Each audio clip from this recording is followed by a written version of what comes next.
আসসালামু আলাইকুম ওয়া রহমাতুল্লাহি ওয়া বরাকাতুহু। আমাদের চ্যানেলে আপনাকে সুস্বাগতম। বিশাল এক বন।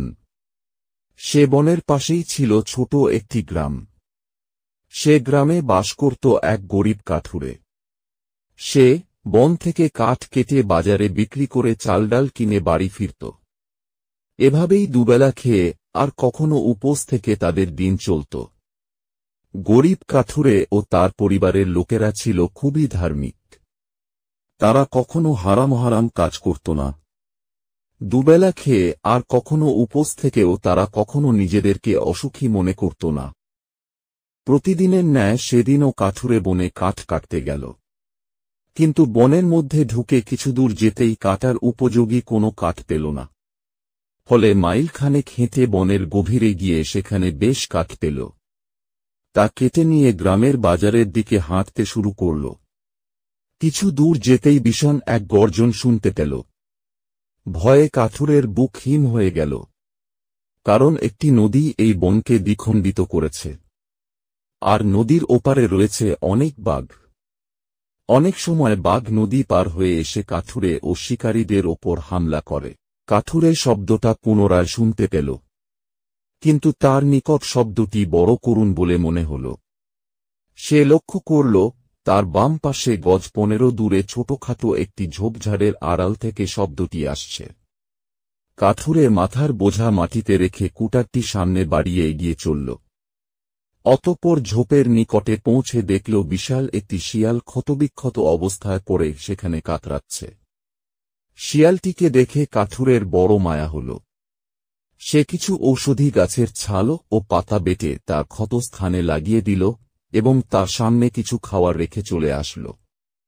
পরের দিন আবার কাঠুরে বনে গেল, কিন্তু সেদিন সে শিয়ালটিকে কোথাও দেখতে পেল না। মাসখানেক পরে একদিন সকাল বেলা কাঠুরে বনে গেল, কিন্তু সেদিন বনের অনেক ভিতরে গিয়েও কাটার উপযোগী কোনো কাঠ পেল না। তাই বনের গভীরে এসে যা পেল তা নিয়ে গ্রামের বাজারের দিকে এগিয়ে চলল। হঠাৎ তার সামনে বড় একটি ছোরা হাতে উপস্থিত হল এক বনদস্যু। এই বনদস্যু পাশের গ্রামে বাস করত। একদিন অসুস্থ অবস্থায় সে বনের মাঝে বেরিয়ে পড়েছিল। কাঠুরে তাকে তার বাড়িতে নিয়ে গিয়ে সেবাযত্ন করল। সুস্থ হয়ে সে কাঠুরের বাড়ি থেকে যাওয়ার সময় তাদের কিছু প্রয়োজনীয় জিনিস চুরি করে নিয়ে যায়। ফলে গরিব কাঠুরে গ্রামের সর্দারের নিকটে বিচার প্রার্থী করল। সেখানকার সর্দার তাকে বলল, কাঠুরে, তোমাকে অসুস্থ অবস্থায় পেয়ে সেবা করে তোমার অনেক বড় উপকার করেছে, আর তুমি উপকারীর অপকার করে দুষ্কর্ম করেছ, তাই তোমার শাস্তি হওয়া আবশ্যক। সর্দারের হুকুমে তার একটি হাত কেটে নেওয়া হয়। সেদিন থেকেই সে কাঠুরেকে হত্যা করার প্রতিজ্ঞা করে এবং সুযোগের অপেক্ষায় থাকে।